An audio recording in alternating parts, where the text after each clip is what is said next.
Produire du bois d'œuvre à la ferme, exemple de valorisation du châtaignier en bardeau. Au même titre que ces deux compères fagacés, le chêne et l'hêtre, sont des arbres des géants, ils sont remarquables. Ils allient le bois d'œuvre au bois traditionnel de fascine que l'on peut faire, de fourrage avec son feuillage qui est extrême, d'ombre vu son houppier très important. Et c'est un bois riche et très nourricier. Mais aujourd'hui il est mis à mal avec les maladies, avec les pratiques que l'on lui fait subir. Et donc aujourd'hui il faut se ressaisir, et le fait de le mettre en bardeau, c'est un moyen de le mettre en valeur.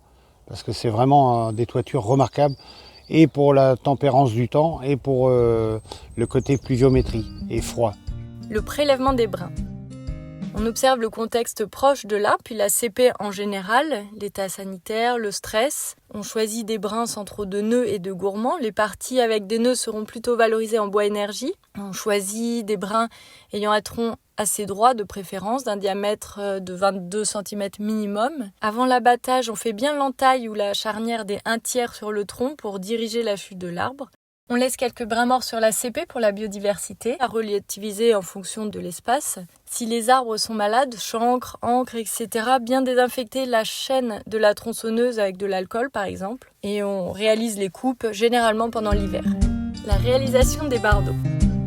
Pour ça, j'aime bien les mettre comme ça et puis voir par rapport au nœud. Il faut que je vois pour que ça corresponde. Là, tu vois, par exemple, j'ai un nœud là. On commence par couper des billes de bois de 33 cm de long environ, en tenant compte des nœuds.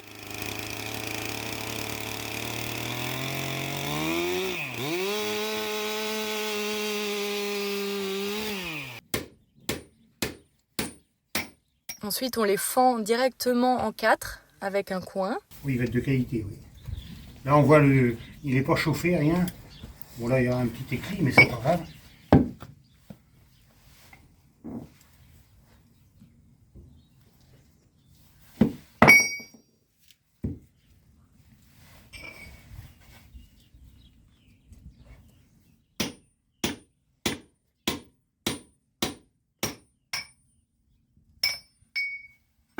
C'est ça qui est magique, on n'a jamais besoin de forcer.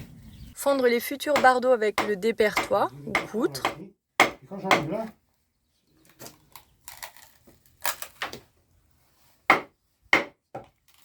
voilà, un petit coup de poignet. Et là, je sais que je vais être plus fin, j'ai presque pas à planer là-dessus.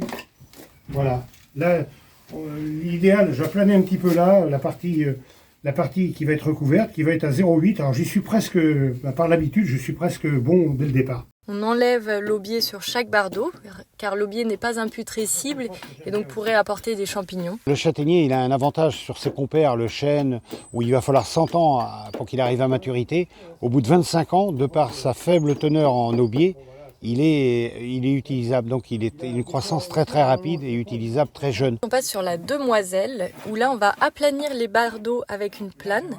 Donc là, ben, la plane qui vient d'être affûtée hier. Voilà, c'est tout seul. Voilà, là c'est un plaisir. Alors là, il n'y a pas besoin d'en faire de trop. On pense bien à prévoir une goutte sur le bas du bardeau. C'est une petite incision qui permettra aux gouttes d'eau de pluie de ne pas stagner. Et ensuite, on perce 2 trous en quinconce assez hauts pour pas qu'ils se retrouvent sous la pluie. Ces trous accueilleront des pointes de cuivre à tête large pour fixer les bardeaux. Et on peut ici utiliser une scie sauteuse, par exemple, pour réaliser d'éventuelles formes décoratives. L'installation des bardeaux. On attend un hiver avant de les installer sur le toit pour qu'ils ne soient pas trop verts et n'ondulent pas en fonction des températures. On créera une pente de toit d'au moins 45 degrés. Avant de monter sur le toit, pensez à préparer plusieurs caisses avec des bardeaux de différentes tailles. On pense aussi à prévoir les pointes de cuivre à tête large. On pointe ensuite les bardeaux sur la volige de 18 cm en commençant par la ligne la plus basse. Donc là, je mets un filet, je le mets de l'autre côté, tu vois, pareil. Pour avoir au moins 2,5 là de recouvrement latéral. Et si 2,5, c'est, tu peux pas faire en dessous. En dessous, tu prends des risques. Alors 3, c'est idéal. Bon, après, c'est pas toujours facile. Et on espace progressivement de 6 cm, 8 cm, puis 11 cm. Le châtaignier est aussi idéal pour la réalisation de piquets de clôture. C'est en l'accompagnant, en le mettant en œuvre, en le recépant, on va le faire revivre.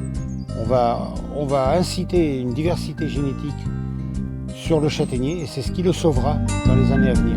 Pour plus d'informations, contactez-nous.